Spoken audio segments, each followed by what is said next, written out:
I said goodbye to Jack, my fingers gently stroking his pale face one last time. Terminal pancreatic cancer. The doctors gave him hours. Walking away with tears streaming down my face, I paused near the nurses' station to compose myself. That was when I heard it. 2 nurses whispering just around the corner. Poor woman has no idea what her husband has been hiding all these years. My body went cold. Grief suddenly pierced by confusion. I froze in place, unable to move. The tiles beneath my feet seemed to shift as I steadied myself against the wall. 3 months ago, life had been perfect.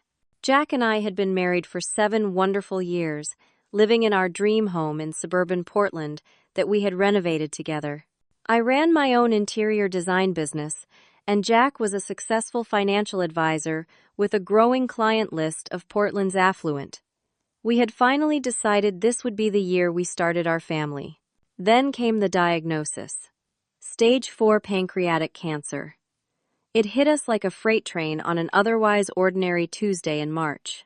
Jack had been experiencing some back pain and digestive issues that wouldn't go away. The doctor's face told us everything before he even spoke the words. "It's already metastasized," he had said, his voice gentle but clinical. "I'm so sorry." 3 months of aggressive treatments followed. I watched my strong, vibrant husband shrink before my eyes. His 6-foot frame, once muscular from weekend hikes and kayaking, withered to a shadow. I held his hand through chemo sessions, cleaned up when he couldn't make it to the bathroom, and researched every experimental treatment available. This morning, the doctors had called. Jack's organs were shutting down. If there's anyone who needs to say goodbye, the night nurse told me gently, now would be the time. And I had just done that. Said goodbye to the love of my life, my college sweetheart, my partner in everything. I had whispered promises to him that I would be okay, that he could let go, that I would always love him. His breathing had been shallow, his consciousness long gone according to the doctors. But those nurses, what were they talking about? What had Jack been hiding? My grief momentarily suspended. I moved silently around the corner, pretending to look at my phone while straining to hear their conversation. "I feel so bad for her," the older nurse continued, adjusting her colorful scrub top. 7 years of marriage and she has no idea about Allison. "I know," the younger one replied. "Allison was here again last night when she went home to shower. Asked if she could bring Emily tomorrow if, you know." Jack made us promise not to tell his wife. Said he wanted to protect her. But honestly, finding out after he's gone might be worse. Emily? Allison? The names crashed into my consciousness like foreign objects. I felt dizzy, nauseous. My mind raced through possibilities, each worse than the last. Was Allison a coworker? A friend? I couldn't even think the word. And Emily? Was she? No, it couldn't be. The nurses moved away, leaving me frozen in the hallway, my world crumbling for the 2nd time that day. First from grief, and now from something else entirely. Something that felt sickeningly like betrayal. I barely remember driving home that evening. The rain pounded on my windshield, mirroring the storm inside me. Our house, Jack's and mine, felt cavernous and strange as I walked through the door. 7 years of memories, photographs on walls, furniture we had picked together. Had it all been a lie? I collapsed onto our bed, inhaling his scent still lingering on his pillow. Exhaustion pulled me into fitful sleep, but morning brought no relief. Just the cold reality that I needed answers. The snippets of conversation I had overheard played on repeat in my mind. Allison, Emily, secrets. As I dressed to return to the hospital, moments that had seemed innocent before now took on sinister shadows. Jack's late nights at the office that had increased over the past few years. Big clients, he'd explained. They can only meet after work hours. Those weekend errands that would take inexplicably long. Traffic was awful, he'd say, or had to go to 3 stores to find what we needed. The second email account he kept password protected. Work security, he'd told me. Client confidentiality. The phone calls he would take in another room, his voice dropping to a whisper. Each memory now felt like a knife twisting deeper. I arrived at the hospital mid-morning, my face carefully composed. The night nurse greeted me with sympathy, unaware that I had overheard her conversation.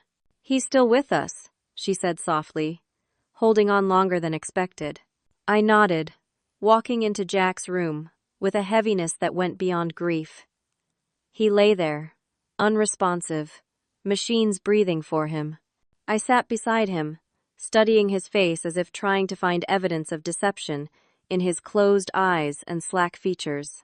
"I need to get some coffee," I told the nurse after 30 minutes. "Just need a moment." When she nodded understandingly, I placed my phone on the side table near his bed, the recording app running. It felt terrible, this spying on my dying husband, but I needed to know. In the cafeteria, I couldn't stomach anything. I sat staring at a cooling cup of coffee for 20 minutes before returning to his room. The nurse met me at the door. "He regained consciousness briefly while you were gone," she said, surprise in her voice. "It happens sometimes, near the end. A final rally." My heart lurched. "Did he say anything?" "He was confused," she said carefully. "Asked for water. Spoke a little." I thanked her and went back to his bedside, slipping my phone into my pocket. He was unconscious again, his breathing labored. I waited until I was alone before playing the recording. There was rustling, the beep of machines, then a voice that made my blood run cold because it was Jack's weak and raspy, but unmistakably my husband's voice. "Is she here?" he whispered. "Your wife just stepped out," the nurse replied. "Good. Did you call the number I gave you?" "Yes. She said she'll come this evening." "Tell her. Make sure she knows. Take care of her. The arrangement stays. Make sure Kirsten never finds out the truth. It would destroy her." The recording continued with the sounds of the nurse adjusting equipment, Jack's breathing but no more words. It was enough. Jack had regained consciousness, not while I was there holding his hand and praying for him to open his eyes one last time, but while I was gone. And he had asked for someone else. I searched through his personal items stored in the small closet of the hospital room, his wallet, watch, the clothes he had been wearing when we rushed to the emergency room 3 days ago. In the inner pocket of his jacket, I found a business card I had never seen before. A. Walker, family attorney, it read, with a phone number and address in Beaverton, the next town over. A noise at the door made me hastily shove the card into my pocket. The nurse from last night had arrived for her shift. "Oh, you're still here," she said with a small smile. "How are you holding up?" "As well as can be expected," I replied mechanically. Then, taking a chance, I added, "The doctor mentioned something about financial arrangements Jack had made. Do you know anything about that?" Her expression shifted subtly, a momentary alarm in her eyes. "I don't think. That's not really my area. You should talk to the hospital administration about any financial concerns." She busied herself checking Jack's vitals, avoiding my gaze. "I just thought maybe Jack had mentioned something while I was out," I pressed, since he woke up briefly. "No, nothing like that," she said quickly. "Just confusion, like I said. He's on very strong pain medication." She was lying. I could see it in the way she wouldn't meet my eyes, the slight tremor in her hands as she adjusted Jack's fore. Everyone was lying to me, it seemed. My husband, the hospital staff, perhaps my entire life. I left shortly after, my mind racing with questions and a growing sense of dread. Whatever Jack had been hiding, I was going to find out, even as he lay dying. Perhaps especially because he was dying. If these were to be our final hours together, they would at least be honest ones. Our house had never felt less like home as I walked through it that evening, searching for clues to my husband's secret life. Each room felt like it belonged to a stranger, Who was the man I had shared a bed with for 7 years? What else didn't I know about him? I started in his home office, methodically going through drawers and files, looking for anything connected to the names Allison or Emily or the mysterious A. Walker. His desk yielded nothing unusual. His filing cabinet contained only the expected tax returns, insurance policies, investment statements. All seemed in order, though I noted with growing unease that our finances were in better shape than I had realized. Jack had always handled the money, telling me not to worry about it. I moved to his workshop in the garage, where Jack spent hours tinkering with woodworking projects. He had made much of our furniture, including the desk in my home office and the coffee table in our living room. Above his workbench hung the usual tools, each in its designated spot. Jack was meticulous about his things. In the back corner sat an old wooden toolbox that had belonged to his grandfather. Jack kept sentimental items there, his father's pocket watch, his first woodworking ribbon from high school, ticket stubs from our honeymoon. I opened it, feeling like an intruder in my own home. Beneath a layer of memorabilia, my fingers touched something cold and metallic, a small key I had never seen before. It wasn't labeled, and it was too small for a door. Perhaps a filing cabinet? But I had already checked his office cabinet, and this key wouldn't fit that lock. I sat on the workshop stool, turning the key over in my hands, when I remembered the filing cabinet in the basement. Jack had called it his dead storage old client files he needed to keep but rarely accessed. I had never paid much attention to it. The basement was cool and dimly lit. The metal cabinet stood against the far wall, gray and utilitarian. My hands trembled as I tried the key. It slid in smoothly, turning with a definitive click. Inside were dozens of folders, neatly labeled by year. I pulled out the most recent one and began to read. Bank statements for an account I had never seen before, at Pacific Northwest Bank. Monthly transfers of $3,000 to something called AWF Services. Regular withdrawals of cash in varying amounts. This had been going on for years. I methodically worked backwards through the folders. 6 years of payments to AWF Services. 6 years of cash withdrawals. 6 years of deception.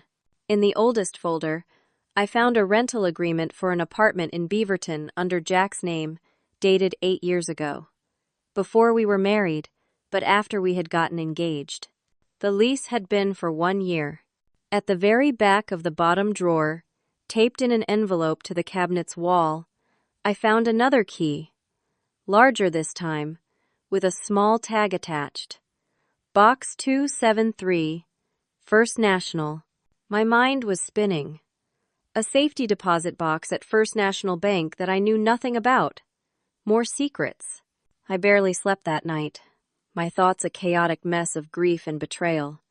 Jack was dying, perhaps already dead, and here I was uncovering what appeared to be a secret life he had hidden from me.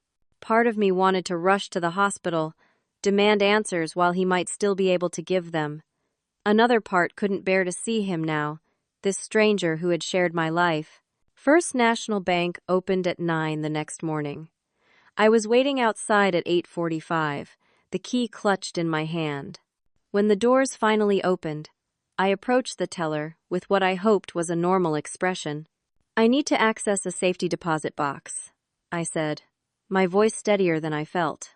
The process was simpler than I had expected. As Jack's spouse, I was entitled to access. No one questioned why I had never been there before. Within minutes, I was alone in a small private room with the metal box that held more of my husband's secrets. Inside were documents. Birth certificate for Emily Grace Walker, born 6 years ago. Father, Jackson Thomas Harris, my husband. Mother, Allison Marie Walker. Emily, the child the nurses had mentioned. My hands shook as I continued. Photos of a little girl with Jack's distinctive blue eyes and cleft chin. Emily at various ages, from infant to what must have been recent pictures of a kindergartner with missing front teeth and Jack's smile.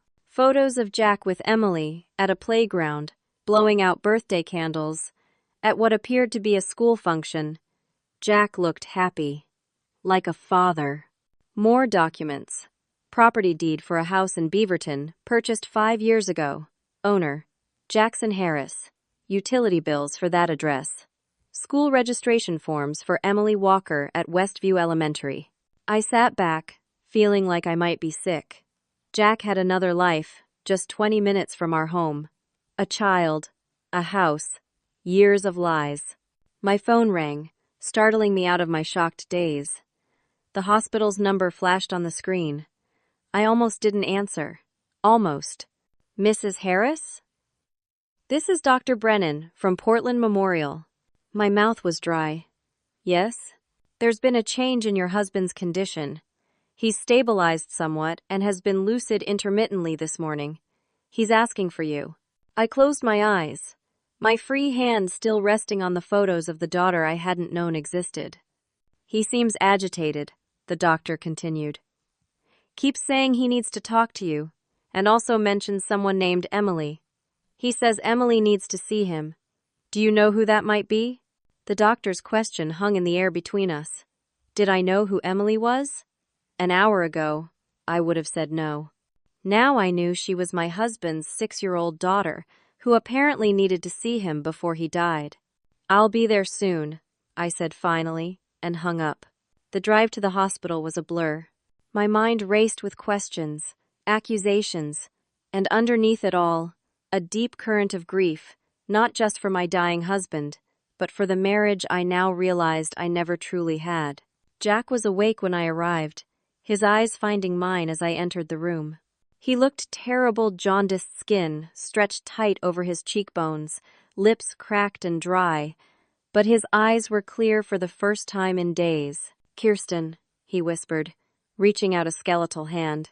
I stood just beyond his reach, arms crossed over my chest. How are you feeling?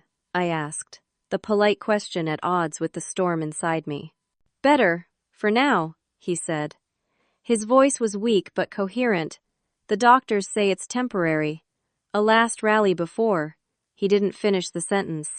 I nodded, perching on the edge of the visitor's chair. For a moment, we just looked at each other. 7 years of marriage, and suddenly, we were strangers. Something's wrong, Jack said finally. Besides the obvious, he gestured weakly at his failing body. You could say that. My voice sounded foreign to my own ears, hard, cold. His eyes searched my face. What is it? Whatever's bothering you, just tell me. We don't have much time left. The irony of him asking for honesty nearly made me laugh. Or scream. I wasn't sure which. Who are Allison and Emily? I asked directly, watching his face. The color drained from his already pale features. His heart monitor beeped faster. For a moment, I thought he might code right in front of me, but he took a shuddering breath. Where did you hear those names? Does it matter? Who are they, Jack? He closed his eyes briefly. When he opened them, they were filled with tears. It's not what you think. Really? Because I think Emily is your daughter. I think Allison is her mother. I think you've been living a double life for years. Please tell me how that's not what I think. His hand trembled as he reached for the water cup. I didn't help him. Emily is my daughter, he admitted after taking a sip. But it's complicated. Uncomplicate it for me. Allison and we were together briefly, 8 years ago. While we were engaged, I said flatly. He nodded miserably. We had a rough patch, remember? When you went to New York for that 3-month design internship, we talked about taking a break. A break. Not breaking up entirely. Not seeing other women. I know. I made a mistake. It was just a few times with Allison. Then you came back, and we worked things out, and I ended it with her. I never thought I'd see her again. Until she told you she was pregnant? Jack shook his head. She didn't tell me. I had no idea Emily existed until 2 years ago. Allison never contacted me after we broke up. She moved away, raised Emily on her own. So how did you find out? I ran into her at a client's office. Allison is a paralegal. She was there with her daughter, and the moment I saw Emily, I knew. She looks just like my sister did at that age. Has the same cleft in her chin that all the Harris men have. I thought of the photos in the safety deposit box. He wasn't lying about that the little girl was unmistakably a Harris. I confronted Allison privately, Jack continued.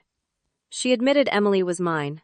Said she hadn't told me because by the time she found out she was pregnant, you and I were back together, planning our wedding. She didn't want to ruin that. How considerate, I said bitterly. And what about the last 2 years? The secret visits, the house in Beaverton, the separate bank account? Were you ever going to tell me I was married to a man with 2 families? Jack flinched. It wasn't like that. I was just trying to do right by my daughter without hurting you. I knew finding out would devastate you, especially since we had been trying for a baby ourselves without success. So instead you lied. For years. I was protecting you, he insisted. And Emily. She deserved to know her father, to have my support. Your protection feels a lot like betrayal from where I'm sitting, I said. Did you ever consider that I had a right to know? That I might have understood if you'd been honest from the beginning? Would you have? He challenged weakly. If I had come home one day and said, "Surprise, I have a 4-year-old daughter from when we were on a break," would you really have understood? I opened my mouth to say, yes, of course I would have, but closed it again. Would I have? I didn't know. But I did know one thing. You didn't give me the chance to try, I said finally. You made that decision for me.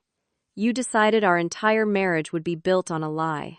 I was going to tell you, he said. After the cancer diagnosis, I knew I needed to. But then everything happened so fast, and you were already dealing with so much. I couldn't add to your burden. So you were just going to die with this secret? Leave me to find out afterward? He looked away. I thought maybe it would be easier that way. Easier for you, maybe. I snapped. We fell into silence, the beeping monitors the only sound in the room. I looked at my husband, this man I had loved, nursed, supported through the worst disease imaginable, and felt like I was seeing a stranger. A noise at the door made us both look up. A woman stood there, early 30s, pretty in a subtle way, dark hair pulled back in a neat ponytail. Beside her, clutching her hand, was a little girl with Jack's eyes. I'm sorry, the woman said, taking in the scene. The nurse said it would be okay to come in. Jack's face transformed. Despite his weakness, he smiled broadly at the little girl. Emily, you came to see Daddy. Emily broke away from her mother and ran to Jack's bedside. Daddy, are you feeling better? The word daddy hit me like a physical blow. This child, this stranger, had a relationship with my husband that I knew nothing about. Called him a name that our own children, the ones we had planned to have, never would. Allison remained by the door, her eyes moving from Jack to me. You must be Kirsten, she said quietly. I'm Allison. I'm so sorry to intrude. Jack asked us to come. Did he? My voice was flat. An uncomfortable silence fell. Emily, oblivious to the tension, was chattering to Jack about her kindergarten class. Maybe we should come back later, Allison suggested, glancing between Jack and me. No, stay, I said, standing up. I was just leaving. Kirsten, please, Jack called as I moved toward the door. Let me explain everything. I paused, looking back at the tableau, my husband in his hospital bed, the secret daughter at his side, the other woman hovering uncertainly nearby. My entire world had shattered, and somehow they all looked like a family, one that didn't include me. I think I've heard enough explanations, I said. I need some air. I brushed past Allison, not meeting her eyes, and fled down the corridor, my vision blurring with tears I refused to shed in front of them. Behind me, I heard Jack calling my name, his voice growing fainter as I walked away. I sat in my car in the hospital parking garage for over an hour, alternating between fits of angry tears and numb disbelief. The image of that little girl Emily calling Jack Daddy played on repeat in my mind. The way his face had lit up when he saw her. The comfortable familiarity between them that spoke of a real relationship, not just occasional visits. My phone buzzed repeatedly with texts from the nurse saying Jack was asking for me, but I couldn't go back there. Not yet. Not while they were still there, the secret family that had existed alongside our marriage for years. Finally, a text came through that said simply, "They've left. He's asking for you. His condition is deteriorating again." I wiped my eyes, checked my reflection in the rearview mirror, and headed back into the hospital. When I reached Jack's floor, I was surprised to see Allison sitting alone in the waiting area. Emily nowhere in sight. She stood when she saw me. "Kirsten, can we talk?" Every part of me wanted to ignore her, to walk past without acknowledging the woman who had been the secret shadow in my marriage. But there were questions only she could answer. "Where's Emily?" I asked, sitting as far from her as the small waiting room allowed. "My sister took her to the cafeteria," Allison said. "I thought it might be better if we spoke alone." I nodded stiffly, waiting. "Jack told me he just told you about Emily," she began. "I want you to know, I never meant for any of this to hurt you." "But it did," I said flatly. "It does." She nodded, looking down at her hands. "I know, and I'm truly sorry for that. I also think you deserve to know the whole truth, not just Jack's version." A chill ran through me. "What do you mean?" "Jack and I weren't just together briefly 8 years ago," she said. "We were in a relationship for nearly 3 years. The timeline hit me like a slap. 3 years? But we were together then. We were engaged for the last year of that." Allison's expression was sympathetic but firm. "I know. He told me he was going to end things with you, multiple times, but he never did." My mind reeled. Jack had been actively involved with another woman for years, not just during our brief break. The betrayal cut deeper with each revelation. "He told you we were on a break?" Allison asked, seeming to read my thoughts. I nodded. She gave a bitter laugh.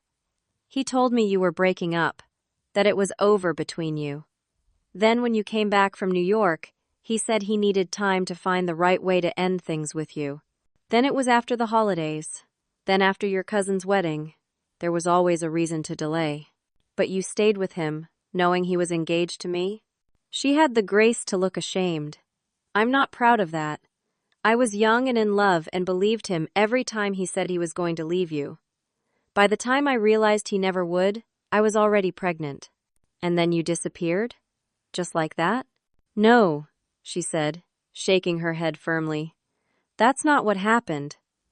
When I told Jack I was pregnant, he panicked. Your wedding was just months away. He said he needed time to figure things out.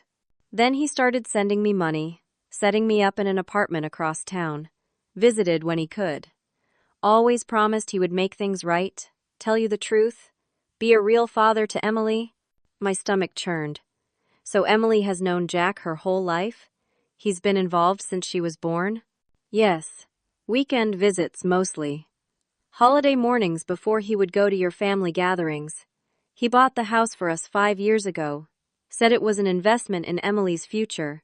Every word was another blow.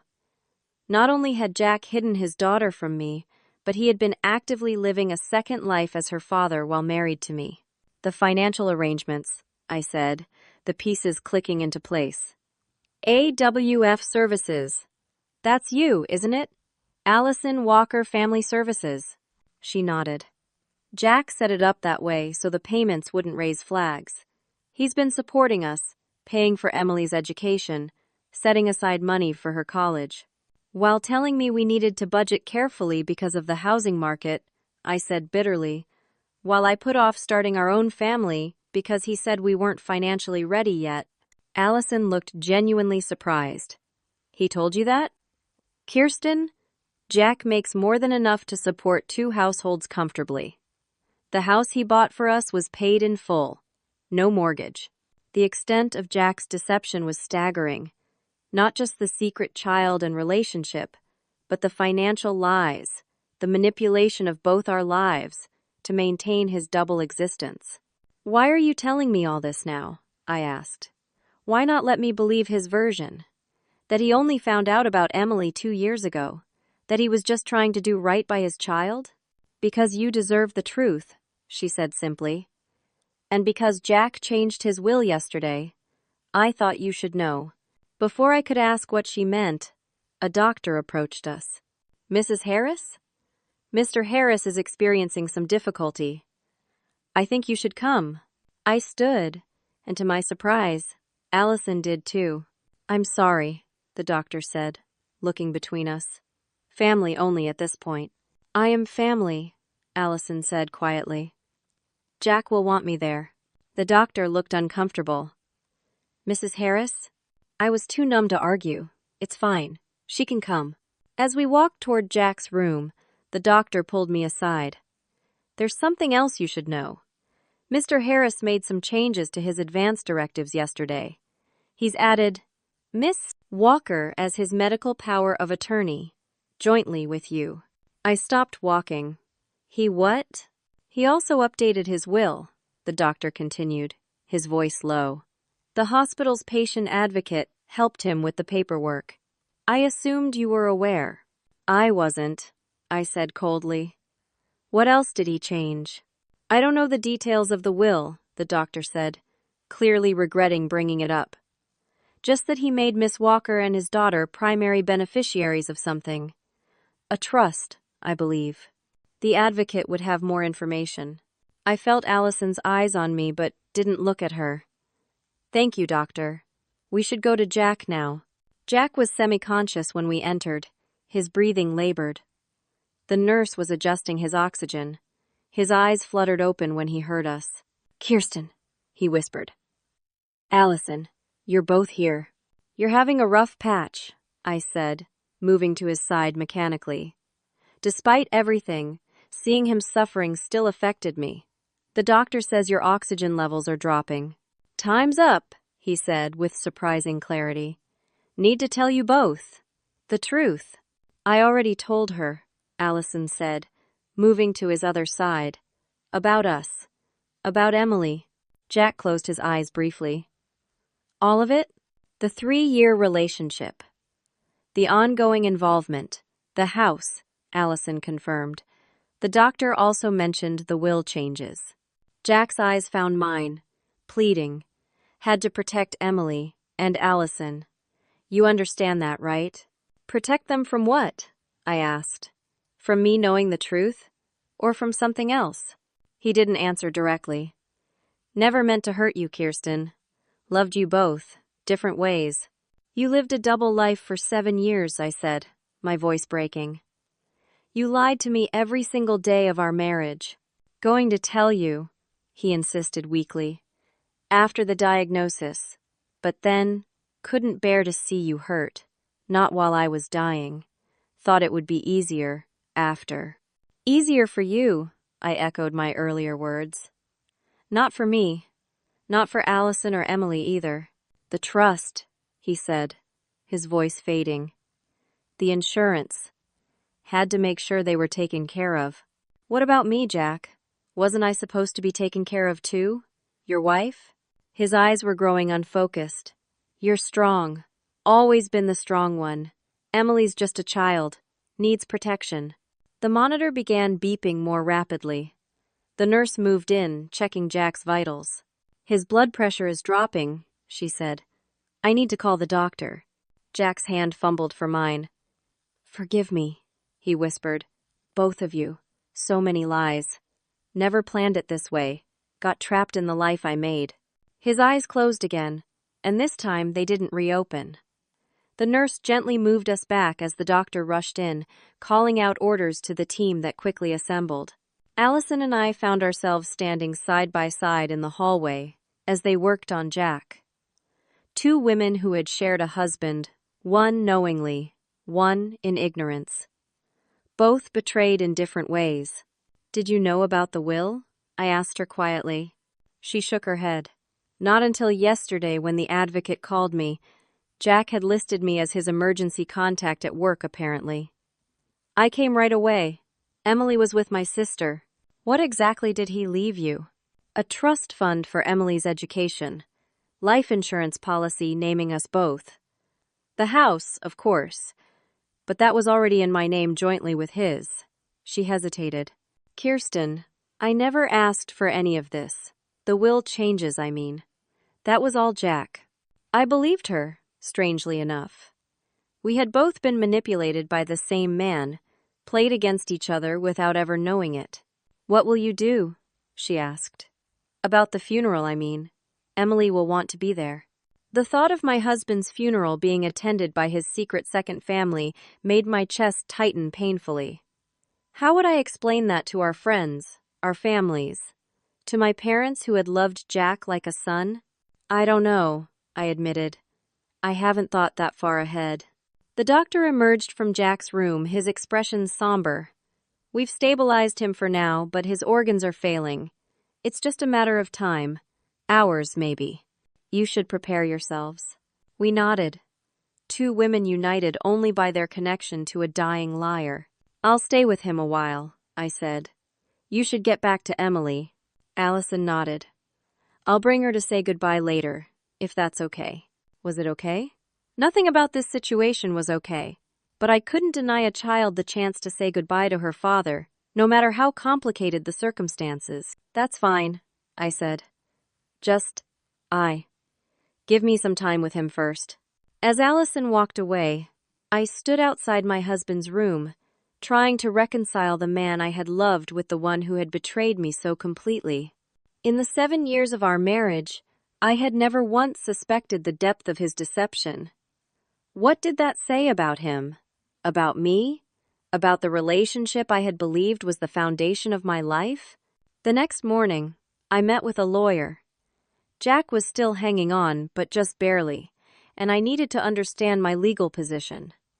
What rights did I have as his wife? What claims could Allison and Emily make on the estate we had built together? The situation is complicated, admitted Sandra Powell, a sharp-featured attorney with 20 years of experience in family law, but not unprecedented. The good news is that as his legal spouse, you have certain rights that cannot be completely overridden by last-minute changes to a will. And the bad news? I asked, exhausted from a night of no sleep and endless questions. The bad news is that it appears your husband has been systematically moving assets for years. The house in Beaverton was purchased outright in both his and Miss Walker's names. The trust fund for the child was established 3 years ago and is irrevocable. The life insurance policy naming them was taken out separately from your joint policy. So he's been planning this for years, I said bitterly, making sure they were taken care of even if I found out the truth. Sandra's expression was sympathetic, but professional. It does appear that he's been preparing for this eventuality for some time. The question is, what do you want to do about it? I hadn't really thought beyond discovering the truth. What did I want? Revenge? Justice? Or just to move on from this nightmare? I don't know, I admitted. I don't want to punish a 6-year-old for her father's lies. But I also don't want to be left with nothing after supporting Jack through his career, through this illness. I understand, Sandra said. Let me look deeper into the financial picture. There may be accounts or assets you're not aware of. In the meantime, as his spouse, you still have legal authority over medical decisions, unless he executed a valid power of attorney transferring those rights. I thought of the doctor's words about Jack, adding Allison as a medical power of attorney. He apparently did that yesterday. Sandra frowned. That's concerning. A man in his condition, making significant changes to legal documents. We could potentially challenge that on grounds of diminished capacity. The thought of a legal battle with Allison over Jack's deathbed wishes made me feel sick. Let's table that for now. I need to understand the financial situation first. I left the attorney's office with a list of documents to gather and a growing sense that Jack's deception went even deeper than I had initially realized. My phone rang as I reached my car. The hospital again. I answered, expecting news that Jack had passed. Mrs. Harris? This is Nurse Jenkins from Portland Memorial. Your husband is asking for you and Miss Walker both. He's conscious but very weak. The doctor thinks this might be the final decline. I'll be there soon, I said, mechanically. I called Allison on the way. A surreal experience to be contacting my husband's secret partner as if we were co-workers coordinating a meeting. I'll bring Emily to say goodbye, she said softly. Then perhaps you can have some time alone with him. The hospital room was quiet when I arrived. Jack lay still, his breathing shallow, his skin with the waxy quality that I had come to recognize as the nearness of death. Allison sat in a chair near the window, Emily on her lap. The little girl's eyes were red from crying. Daddy's very sick, Allison was explaining gently. The doctors have tried everything they can, but his body is too tired to keep fighting. Emily nodded solemnly. Is he going to heaven? Yes, sweetheart. But not quite yet. He wanted to see you first, to say goodbye. I hung back in the doorway, feeling like an intruder in this family moment. Then Jack's eyes opened, finding me immediately. Kirsten, he whispered. Come in, please. I moved to his bedside, opposite from Allison and Emily. Jack's gaze moved between us, a sad smile touching his lips. My girls, he said weakly. All here together, finally. The words stung. How dare he act as if this was some sort of happy family reunion, as if the circumstances were anything but tragic and deceitful. Emily, come give Daddy a kiss, Jack said, his voice barely audible. The little girl slipped from her mother's lap and came to the bed, stretching up on tiptoes to kiss Jack's sunken cheek. I love you, Daddy. Mommy says you have to go away, but I don't want you to. I don't want to leave you either, Princess, Jack said, tears sliding down his face. But I'll always be watching over you, and your mom will take care of you. And someday, when you're older, you'll understand more about all this. He looked at Allison. You'll tell her about me? The good parts? Allison nodded, her own eyes wet. Of course. And you'll use what I left you? For her future? Yes, Jack. I promise. He seemed satisfied with that, his gaze shifting to me. Something in his expression changed, a deepening sadness, perhaps regret. Kirsten, my wife, I've done you so wrong.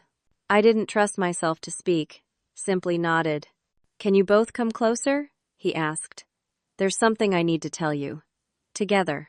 Allison moved to stand beside me, Emily clinging to her hand. Jack looked at us both, his breath coming in shallow gasps. The truth, he said. All of it. You deserve that. We're listening, I said when he paused for breath. I never planned to have two families, he began. Never meant for it to happen this way.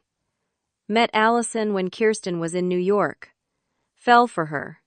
Should have ended things with Kirsten then, honestly. But when she came back, I couldn't do it. Loved you both. Differently but truly. He closed his eyes briefly, gathering strength. Told myself I'd figure it out. Find a way to end one relationship.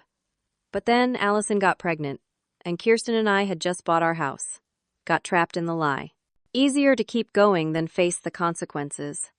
One lie became two, became 1,000. His confession continued, halting and breathless. How he had compartmentalized his life. Monday through Friday with me, his legal wife. Weekends and holidays split between his two families. The elaborate system of lies he had maintained for years. The money, I said when he paused. Where did it all come from, Jack? You told me we had to budget carefully, yet you were supporting two households.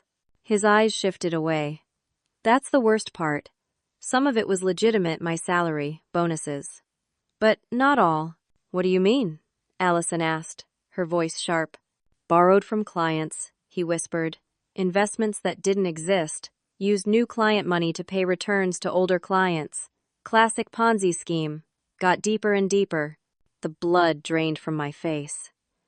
You were embezzling? Stealing from your clients? He nodded weakly. Started small, just to cover the down payment on Allison's house. Then college fund for Emily. Then more. Always meant to pay it back. Then the cancer. Knew it was over. Jack, I said, horror dawning. Are the authorities investigating you? He met my eyes directly for the first time. FBI has been looking into the firm for months. My partner doesn't know I'm involved. Think it's our junior associate. I covered my tracks well. But after I'm gone, they'll find it eventually. Allison had gone pale. The money for Emily's trust fund, the house, it was all stolen? Not all, Jack insisted. But some. I'm so sorry. Thought I was protecting you both, making sure you were taken care of, but I've left you with a mess instead. The monitors began beeping more urgently. Jack's breathing became more labored. Forgive me, he gasped. Both of you. And take care of Emily.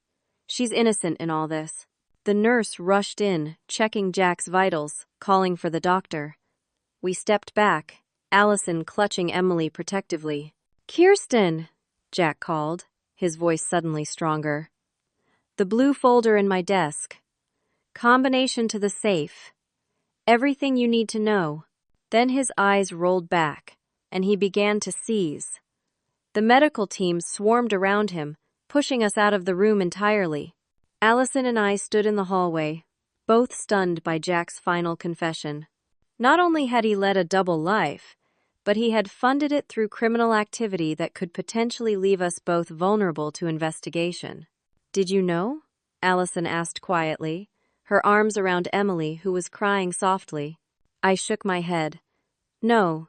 Did you? No, she whispered.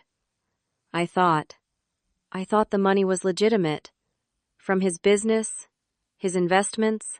We fell silent, the implications of Jack's confessions sinking in. The doctor emerged from the room, his expression telling us everything we needed to know. I'm sorry, he said simply. He's gone. Emily buried her face in her mother's side. Allison stroked her hair, murmuring soft words of comfort. I stood apart, feeling oddly detached.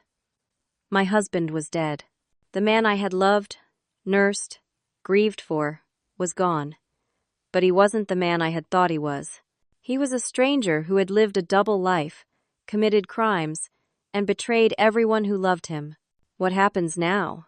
Allison asked, looking at me over Emily's head. I don't know, I admitted, but I think we need to find that blue folder. The days following Jack's death passed in a blur of funeral arrangements, legal consultations, and the grim discovery of just how extensive his financial crimes had been. The blue folder in his desk had contained detailed records of his embezzlement scheme, which clients he had stolen from, how he had hidden the money, where it had gone. I brought the information to my attorney, who advised me to take it to the FBI immediately. Better they hear it from you than discover it on their own, Sandra counseled. Make it clear you had no knowledge of his activities. Cooperate fully. Allison and I met with the FBI agents together. They were professional but thorough, combing through our lives, questioning us separately and together, trying to determine if we had been willing participants in Jack's scheme. We believe you were both victims here, Agent Rivera told us, after weeks of investigation. The evidence supports that neither of you knew about the source of the funds. However, assets purchased with ill-gotten gains will need to be recovered. That meant Allison's house, Emily's trust fund, potentially even our home, which had been refinanced using money Jack had embezzled. We held separate memorial services. Mine was small, attended by friends and family who had known the Jack I thought I had married. I struggled with what to tell them. How do you explain that your beloved husband had another family? That he had stolen millions from his clients? In the end, I simply said Jack had made mistakes, serious ones that had come to light after his death, and left it at that. I heard Allison's service was even smaller. Just her, Emily, and a few close friends and family members. She hadn't known the extent of Jack's deception either. In the aftermath, we found ourselves drawn together by circumstance.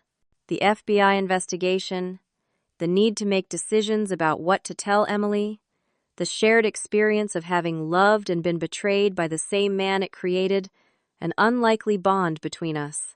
I don't know what to tell her, Allison confessed one evening as we sat in my living room, papers spread across the coffee table. How do I explain that her father was a criminal? That the house we lived in was bought with stolen money? She's 6, I said gently. She doesn't need all the details now. Just that her daddy made mistakes. But he loved her. And what about when she's older? When she asks more questions? Then you tell her the truth. As much as she can understand at each age.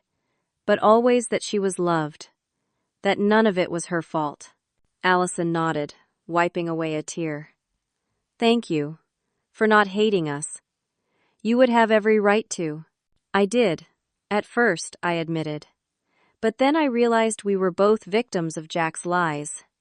You didn't know about me for the first part of your relationship with him. And even after, he manipulated you with promises and half-truths, just like he did me. Working with my attorney, I made the decision to contact Jack's clients personally. Many of them had been friends or acquaintances. They deserved to hear the truth from someone connected to Jack, not just from FBI investigators. The conversations were among the hardest I'd ever had. Explaining that my husband had stolen their retirement funds, their children's college savings, their investment capital. Apologizing for actions that weren't mine, but that I felt responsible for nonetheless. We're going to try to recover as much as possible, I promised each of them. I've already sold my jewelry, our vacation property. I'm putting our house on the market. It won't make up for everything, but it's a start. Some were angry, understandably. Others were kind, recognizing that I too had been deceived. All were grateful for the honesty, for the acknowledgement of the harm that had been done. Allison joined me in this effort. She sold her house, liquidated what remained of Emily's trust that hadn't been frozen by the authorities. Together, we created a repayment plan for Jack's victims. It will take years, I acknowledged during one of our planning sessions. Maybe decades. But it's the right thing to do. It is, Allison agreed. And it's what Emily needs to see.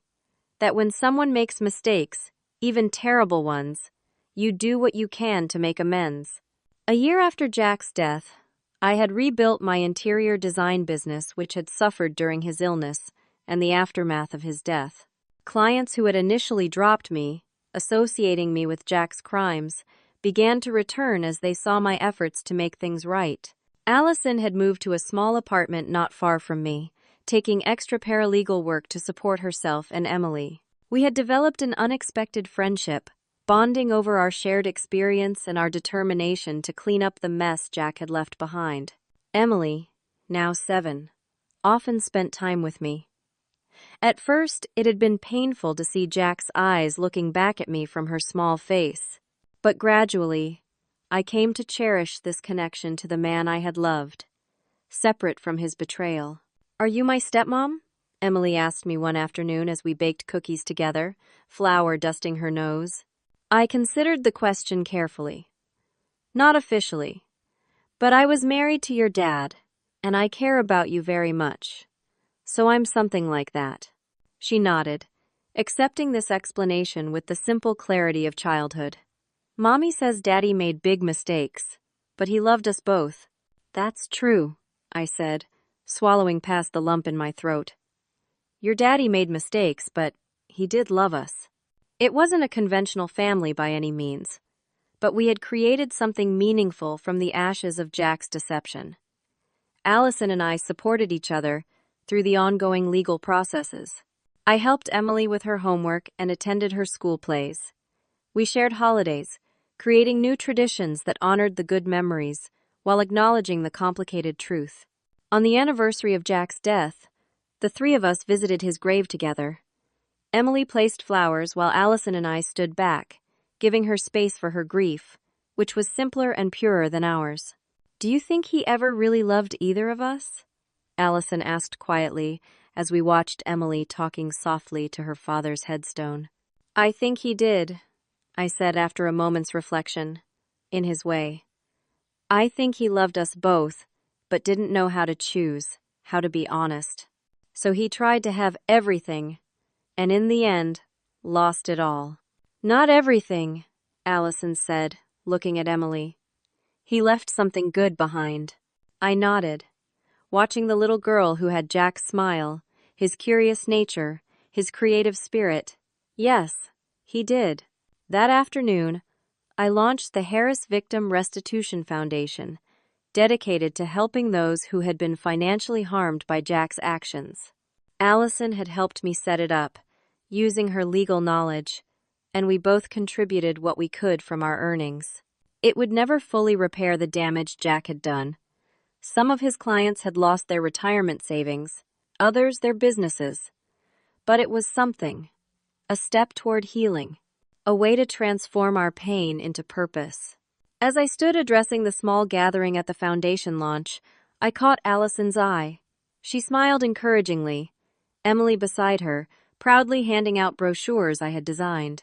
From the deepest betrayal can come the most unexpected strength, I told the audience. A year ago, I thought my life was ending along with my husband's. I discovered that the man I had loved and the marriage I had cherished were built on lies. But in working through that pain, in facing the truth no matter how difficult, I found a new beginning. I looked out at the faces before me, some of Jack's victims, now becoming friends. My parents who had supported me through the darkest days, colleagues who had stood by me when others turned away. We can't change the past. We can't undo the harm that was done. But we can choose how we move forward. We can choose honesty over deception, responsibility over denial, forgiveness over bitterness. That's what this foundation represents, not just financial restitution, but emotional and spiritual healing for everyone affected by this tragedy. After the event, as we cleaned up the community center we had rented, Emily tugged at my hand. "I made this for you," she said, presenting me with a carefully folded paper heart. Inside, in her childish handwriting, she had written, "Thank you for being my friend. Love, Emily."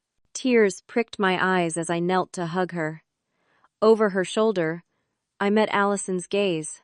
We shared a silent moment of understanding acknowledgement of how far we had come, of the strange family we had created from the wreckage of Jack's lies. Later that night, alone in my new apartment, smaller than the house I had shared with Jack, but fully mine, I added Emily's heart to the memory box we had created together. It contained photos of Jack, the real moments of happiness that had existed alongside his deception newspaper clippings about the foundation, notes from clients expressing gratitude for our efforts to make amends. It was a complicated legacy, neither wholly good nor entirely bad, just like Jack himself had been. Not the perfect husband I had believed in, nor the complete villain he might have appeared after his deception was revealed. Just a flawed human who had made terrible choices, leaving those who loved him to find a way forward. And we had found that way, not the life any of us had planned, but one with its own meaning, its own beauty emerging from the broken pieces. If there was a lesson in all of this, perhaps it was that true strength isn't found in the perfect life we imagine for ourselves, but in how we rebuild when that illusion shatters. And sometimes, family is found in the most unexpected circumstances. What would you do if you discovered a loved one had been living a double life? Have you ever had to rebuild trust after a profound betrayal? I'd love to hear your thoughts in the comments. If this story resonated with you, please like and subscribe to hear more stories of resilience and redemption. Share with someone who might need to know they're not alone in navigating life's unexpected twists. Thank you for listening. And remember, sometimes our greatest strength emerges from our deepest wounds.